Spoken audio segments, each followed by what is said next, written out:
دا شیان تاسې کله چې په دې بټن باندې کلیک وکړئ ورته معلومیږي. زه اوس راځم د شهید د ثبتولو لپاره چې دا پاڼه ماته خلاص شي. د دې پاڼې د خلاصولو لپاره راځم د ثبت لپاره لومړی باید دننه شي. نو زه سایټ ته داخلیږم.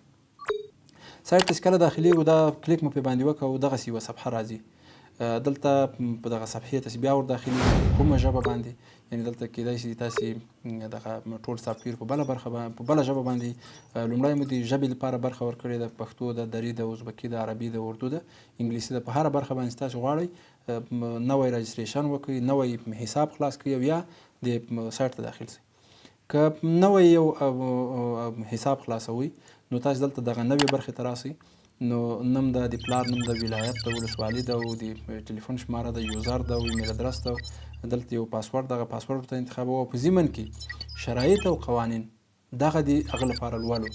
دا که تاسو په دې صفحه باندې دلته کلیک کوئ هغه راځي چې دغه دلته کوم اصول باید په نظر کې ونیول شي، کومو برخو ته باید خاص توجه وشي. نو لومړی باید دغه معلومات ولولو تر څو هغه مسؤلیت موږ او تاسې په خپله غاړه باندې واخلو. دلته چې موږ هر څه ثبتوو هغه مسؤلیت به یې موږ او تاسې ته راجعي.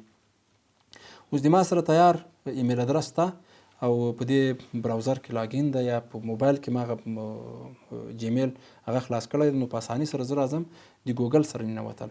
په دې ځل باندې زه یو ځل مخکې دغه د ګوګل سره ننوتلو باندې یو ځل مخکې داخل سوی یم. تاسو کولی شئ دې طریقه داخل شئ. که چېرته تاسو سره پاسورډ هېر سوی هغه بیا دغه برخه ده. خو زه راځم دغه د ګوګل سره ننوتل په دې باندې کلیک کوم. کله چې په دې باندې کلیک وکړم زه د سافټویر ته داخل شوم او په دې سافټویر کې دلته د ما هغه صفحه راته خلاص شوه. پخوا که تاسو فکر و له دې نه لاندې ما ته دغه صفحه نه ښکاره کېدل، لکه شخصي معلومات، تفصیلات، ځای او ژوندلیک، عکسونه او تایید. دا ټولې هغه برخې دي چې موږ او تاسې د یو شهید په ثبتولو باندې ډکوو.